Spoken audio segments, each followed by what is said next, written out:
Hi guys, so this is going to be my March products of the month, and it's not going to be just my favorite products, it's going to be products that I didn't like, or just following up on products that I said I would mention maybe a month ago or 2 months ago, or whatever that amount of time. And I don't want to take full credit for this sort of idea because Vintage or Tacky Cora, who I watch and I love, she sort of started doing this as well.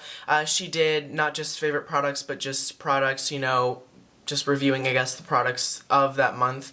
And I'm not going to just limit mine to products that I purchased during the month, but just in general. So hopefully you guys like this idea, and hopefully it runs well, and you'll have to let me know what you guys think. But first, I want to start off with a couple things. The first thing is hi to all the new subscribers. I've gotten, geez, I don't know how much this month. I think it's been at least 30 or something like that. So hi to all you guys, and thank you very much for subscribing. I don't know, I just have to sort of, I guess, throw this out there, but if you guys notice that at the end of my videos, I don't really say thanks for subscribing or subscribe if you want to see more, all that kind of stuff. I don't do that because I think that's just sort of like a cheap sort of tactic, I guess. I mean, no offense to anyone who does that, because, it does remind people to, oh, hey, subscribe, but I don't know, it's never been really about the numbers for me, but I guess the fact that I do have more subscribers now is sort of a cool thing. But thank you to all the new subscribers, and nice to meet you. I'm Chris, by the way. Nice to meet you. So that's very exciting for me. So I'm gonna go ahead and get started. I purchased this month, which you probably saw in the haul video, but this is the Neutrogena Deep Clean Long Last Shine Control Daily Scrub. And I really do think that this has helped with my oil control. Granted, I think it's made me break out a little bit. If you can see, I've sort of tried to cover it up a little bit, but I think that's really the case with just anytime you start a new product or a new skincare regimen, you will break out, and you will see it will get worse before it gets better. This really has helped control the oil though, so I will give it credit for that. Even with and without makeup, it has controlled oil. I haven't really noticed I've had to touch up or anything like that. The granules it's pretty abrasive. The scrub is pretty abrasive, but I do think it gets my skin really clean, and it really does, help the shine, so that is always good.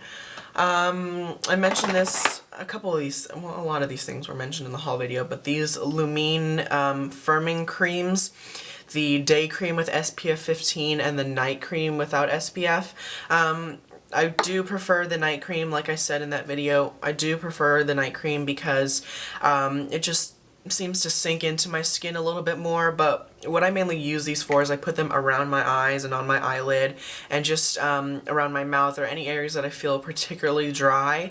And this really does, I think, help firm the skin, because I do notice after I feel my skin, after the product has sunk into my skin, it feels a lot smoother. So I do like these products. They are made to be face creams, I'm pretty sure, because they were only $4 a piece, and so I was wondering why it was so inexpensive, and when I looked at the rest of the products, they were more towards $20. Oh, let me just follow up with you on the color tattoos. I don't like these. The Maybelline Color Tattoo by Eye Studio Eyeshadows, the 24-hour ones.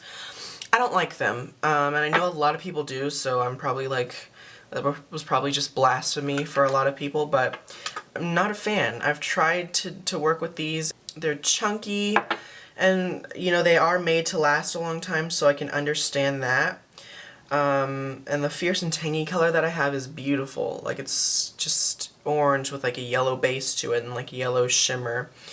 And when you do blend these out and work with them and stuff like that, they are really pretty. Like, that's gorgeous. That could make a beautiful, like, sunset-themed eye.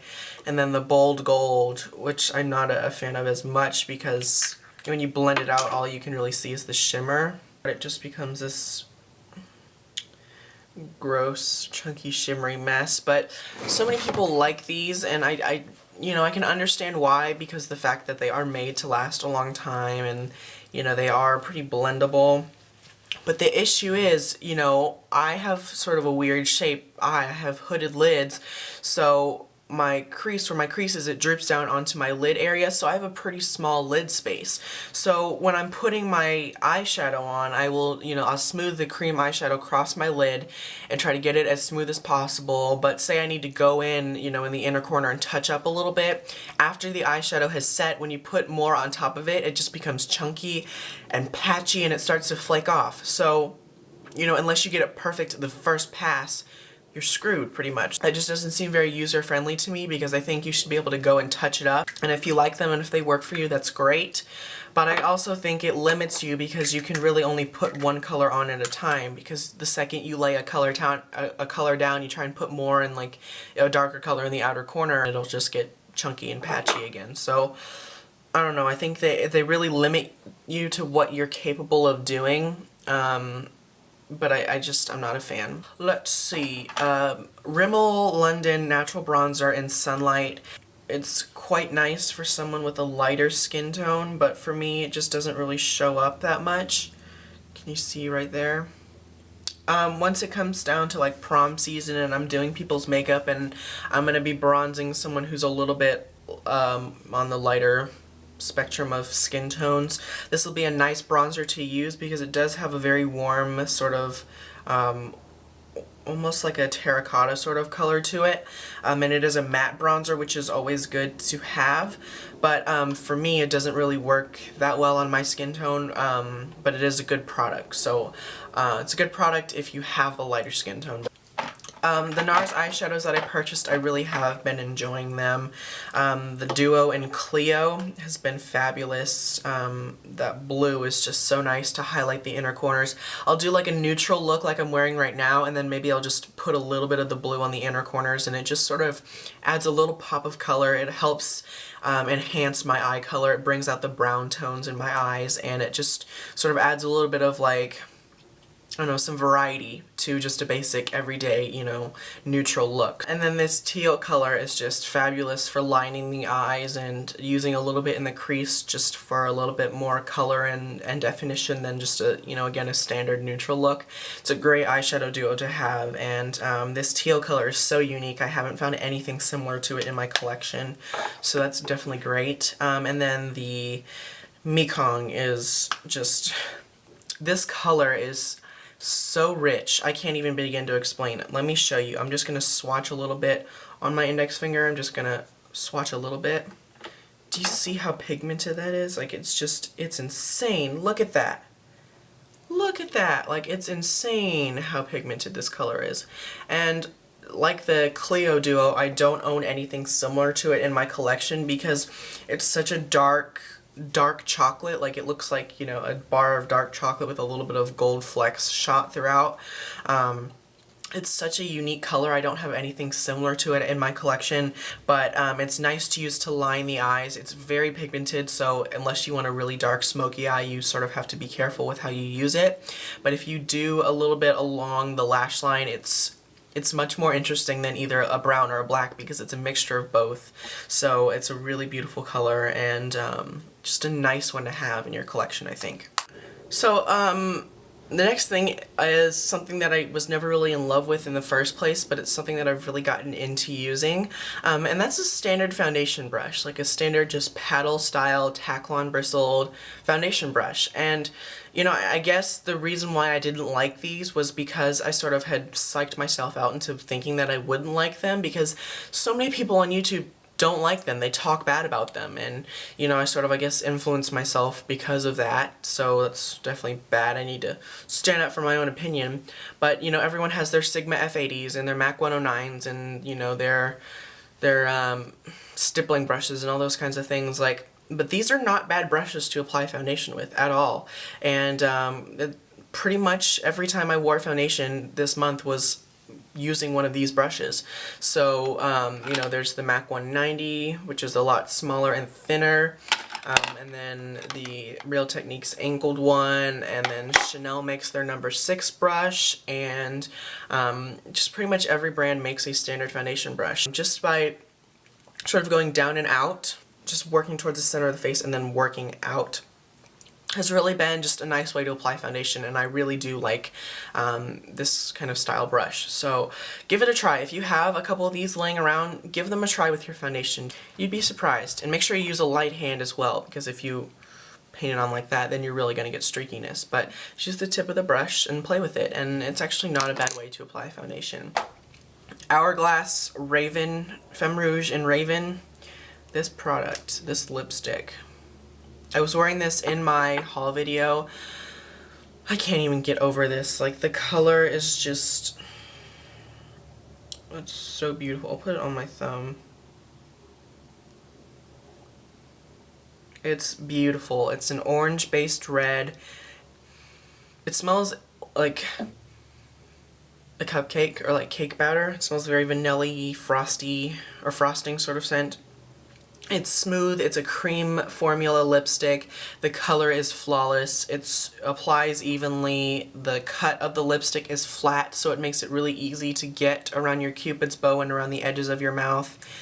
Just everything about this lipstick is so nice, except the packaging, because if you push it in and turn, like I guess sometimes we naturally do that, but you have to really just push it closed and be careful. Because I smushed my first lipstick and I took it back and exchanged it, but I smushed it when I was putting it back in. But I just love this lipstick, and it's one of those, like, I think if you're going to invest in a lipstick, invest in a color that you can get a lot of use out of, like a really nice red or a dark lipstick that you can use to layer or, you know, use as a stain or something like that. Get a really nice color that is like a statement sort of color, I think. That's just my opinion, but that's what I would do. MAC Ravishing. It's like the color that I'm going to be using for spring. It's absolutely amazing. I love it. Love the formula, love the color, love the gold sheen that it has. Lovely. And then the two Essie polishes that I got the Grow Stronger, which is a nail hardener, and then Allure nail lacquer to brighten up my nails and just make them look cleaner. Both of these together, I've been wearing them throughout the month. They're both really nice. I'm not wearing it right now because I took it off because I'm going to redo it, but they've just been really nice on my nails. So if you want a clean nail look and you want them harder, then use those two together. Bobbi Brown Oil-Free Even Finish Compact Foundation. This just airbrushes the skin. It goes on smooth and even. It sets to a powder finish, so it just, you know, does two things in one. The color is really nice. It's a great match for me right now, and I love so much about this foundation. I can't believe I doubted Bobbi Brown in the first place, but I will definitely be, you know, digging more into her brand and testing out a couple more products as the months pass by. Plus the mirror is huge and awesome, so love this product. And then a product I'm actually wearing right now that I got recently. I got it after my haul video, so I didn't want to, you know, just refilm it just to mention this one product. But I purchased the Chanel Le Crayon Kohl Intense Eye Pencil in number 69 Clair, which this is the box it comes in. It also comes with its own little sharpener, which isn't this the cutest thing you've ever seen? I just want to die. So cute. But this is what the product looks like. It's just an eye Kohl pencil, and this was a very expensive eyeliner. This is the most I've ever spent on an eyeliner. It's probably the most I ever will spend on an eyeliner. But like I mentioned with my eyes, I have sort of hooded lids and I have smaller eyes. I don't have, you know, those huge round like Queen of Blending or Candy Johnson eyes that just have a lot of lid space and have, you know, a lot of room and just big eyes. I don't have those. So anytime I put like black liner on my waterline, it instantly closes them up and makes my eyes look even smaller. So I used to line with a white liner, and, you know, I've always wanted to try a nude eyeliner. Every time I went to go buy Stila Kajal and Topaz, it was always sold out. So I looked into a couple other ones. The Tarte Emphaseyes Inner Rim eye brightener didn't really get that good of reviews. Matte chromographic pencils you have to order from Pro, and they only come out a couple times every other year or something like that in limited edition collections. There's really no other nude eyeliners that I know of, so I figured it was worth investing in a good nude eyeliner because I'm going to be wearing it all the time, because I really want to open my eyes up and make them look bigger, and a nude eyeliner is the perfect way to do that without it looking too unnatural. So I looked into this one. This was a very expensive eyeliner. I don't even want to mention the price because I don't want to get judged, but I can tell you I will be getting a lot of use out of it. It's right there, if you can see that color. Probably not. This is a hard pencil. It's not like, you know, your Milani Liquify or, you know, your Urban Decay, the ones that just melt onto your eyes. It is a harder pencil, so you do have to sort of go back and forth a couple times. But once you do that, you can see the color. I can definitely tell that it's there, and it stays on a long time. Since it is a harder pencil, it's not going to be soft and move around everywhere. So I think, you know, if it's a product like you're going to get a lot of use out of, like a foundation or a nude eyeliner for me, or a nice red lipstick, then I think it's worth the investment. So, and it is just that, it's an investment. So I'm going to be getting a lot of use out of this. I haven't had to sharpen this, and I've used this multiple times. And it's just a nice pencil. And the fact that it comes with a sharpener, so cute. And then two products that I did not like. Tarte Park Avenue Princess Bronzer is way too shimmery for anyone to use in their right mind, unless you are really dark skinned and you can use this as a highlighter. It's just far too shimmery to use as a bronzer. And then Tarte Emphaseyes Inner Rim Eye Pencil in black. This goes on like plastic or something. It's so hard. Like, can I show you? Okay, look. It's just so hard. The only thing though, this pencil lasts a long ass time. I said that with an accent for a reason. But you can see that little black smudge right there. Hopefully, I put that on at 9 o'clock last night, and it's like 1 o'clock the next day. So this does last a long time, but it's hard to get on your waterline, and it's just a hard pencil, so you have to be careful. So many products to mention. I probably rambled way too long, but I hope you guys enjoyed this video, and until my next one, I'll talk to all you guys soon. Bye!